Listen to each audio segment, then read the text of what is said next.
बच्चों kinetic theory chapter 13 का 11th question solve करेंगे। इसमें आपको दिया गया है कि 1 मीटर लंबी एक नैरो बोर है जिसमें मरकरी है और वो 76 सेंटीमीटर तक है। बाकी जो 15 सेंटीमीटर है जो क्लोज्ड एंड की तरफ वहाँ पे एयर ट्रैप्ड है। ठीक है। अब चूंकि ये हॉरिजॉन्टली रखी है इसलिए बाकी बचा हुआ एरिया भी जो है वो एयर से ट्रैप्ड है बोर का। तो अभी हम क्या करेंगे, इसमें P1 76 सेंटीमीटर है और V1 जो है 15 सेंटीमीटर क्यूब है। हमने मान लिया है कि जो क्रॉस सेक्शनल एरिया है दैट इज़ 1 सेंटीमीटर स्क्वायर। तो V1 और P1 की वैल्यू आ गई। अब हमने इसको वर्टिकली रख दिया इस नैरो बोर को। तो वर्टिकली रखने से ग्रेविटी के कारण जो है मरकरी थोड़ा खुले सिरे में से बाहर निकल जाएगा और अभी भी नई हाइट मिलेगी ये मरकरी की, that is 76 minus H cm।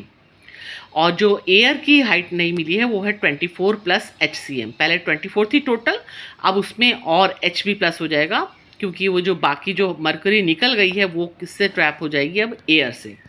तो हमारा P2 कितना हो जाएगा, P2 हो जाएगा 76 माइनस एच यानी कि एच सेंटीमीटर ऑफ मरकरी। और V2 कितना हो जाएगा 24 प्लस एच सेंटीमीटर क्यूब। अब हम इस इक्वेशन में पुट कर देते हैं values P1 V1 is equal to P2 V2 और निकाल लेते हैं H की वैल्यू। तो 76 into 15 is equal to H into 24 plus H is equal to H2 plus 24H minus 1140 is equal to 0। तो H की वैल्यू आ जाएगी इसको सॉल्व करने के बाद 23.8 सेंटीमीटर। ठीक है, तो ये क्वेश्चन आपका सॉल्व हो गया। 12th क्वेश्चन में आपसे पूछा गया है कि एक गैस है हाइड्रोजन और दूसरी गैस जो है वो अननोन है, वो आपको आइडेंटिफाई करनी है। और हाइड्रोजन की आपको डिफ्यूज़न रेट दी गई है 28.7 और अननोन गैस की जो डिफ्यूज़न रेट है वो दी गई है 7.2। ठीक है, 7.2 सेंटीमीटर क्यूब पर सेकंड ये डिफ्यूज़न रेट है अननोन गैस की। आपको अननोन गैस का मास नहीं पता है और आपको हाइड्रोजन का मास पता है 2। तो इनके अंदर ग्राहम्स के लॉ के अकॉर्डिंग जो डिफ्यूज़न का लॉ है उसके अकॉर्डिंग इस तरह से रिलेशनशिप होता है, R1/R2 is equal to √M2/M1। तो इसमें पुट करो वैल्यूज़ और आपको जो अननोन गैस का मास आ जाएगा M2 is equal to 28.7 upon 7.2 का whole square into 2 is equal to 31.78 या 32। अब 32 किसका होता है, मास ऑक्सीजन का। तो जो आपकी अननोन गैस है वो कौन सी है, वो ऑक्सीजन है।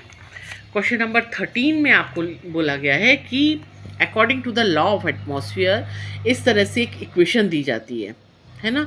N2 जो है नंबर डेंसिटी है that is equal to N1 exponential minus mg H2 minus H1 upon KBT।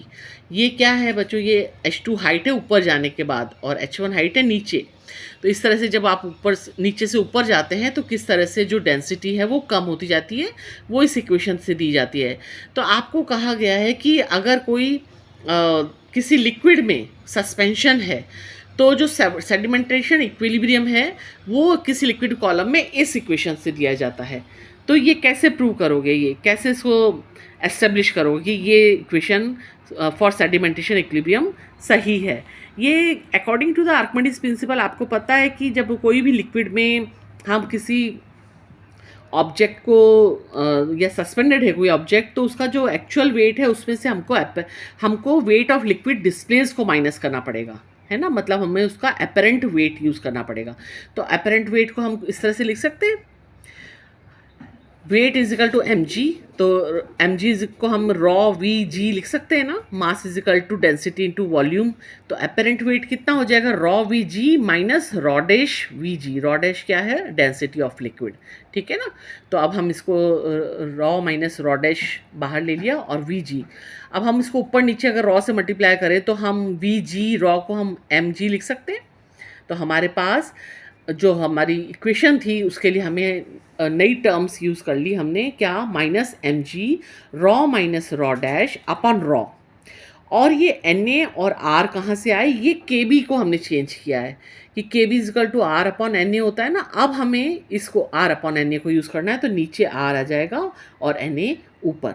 इस तरह से हमारी नई इक्वेशन बन जाएगी किसके लिए, for suspension in a sedimentation equilibrium.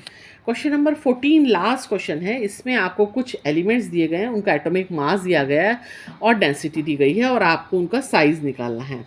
ठीक है, तो साइज़ निकालने के लिए हमें रेडियस निकालनी पड़ेगी एटम्स की। आपको पता है कि वॉल्यूम, टोटल वॉल्यूम कितना होता है, Avogadro number into 4/3 pi R का क्यूब, यानी कि वॉल्यूम ऑफ वन एटम। तो that is equal to M upon rho, है ना, volume is equal to mass upon density. तो हम क्या इसमें से आर की वैल्यू निकाल सकते हैं, R is equal to 3m upon 4 pi rho N A का होल 1/3 लिख सकते हैं ना। आर अगर रेडियस आ जाएगी तो एटम का साइज भी आ जाएगा। पहला एलिमेंट हमको दिया है कार्बन, उसका मास दिया है, उसको हमने केजी में चेंज कर लिया और हमें डेंसिटी दी गई है। ठीक है, डेंसिटी केजी पर मीटर क्यूब में है और मास भी हमने केजी में, सारे एसआई यूनिट में ले लिए वैल्यूज़ और उसको सॉल्व किया तो हमारे पास आंसर आएगा 1.29 इंटू 10⁻⁻10 मीटर या 1.29 एंगस्ट्रॉम। ये आ गया कार्बन का रेडियस। गोल्ड के लिए भी इसी तरह से आपको मास दिया गया है, उसको आपने केजी में कन्वर्ट कर लिया, रॉ या डेंसिटी दी गई है उसको भी आपने केजी पर मीटर क्यूब में कन्वर्ट कर लिया और पुट करके सारे एसआई यूनिट्स में आपने उसको सॉल्व किया तो आपके पास रेडियस आ गई 1.59 एंगस्ट्रॉम। नाइट्रोजन के लिए सेम जो वैल्यूज़ दी गई हैं उनको फार्मूला में पुट किया, एक बार आपने फार्मूला निकाल लिया, फिर आपने सारी कैलकुलेशन कर ली और सबका रेडियस का साइज़ निकाल लिया। लिथियम का 1.73 एंगस्ट्रॉम, नाइट्रोजन का 1.77 एंगस्ट्रॉम और फ्लोरीन का है 1.88 एंगस्ट्रॉम। तो इस तरह से आपने सारे सम्स कर लिए काइनेटिक थ्योरी के।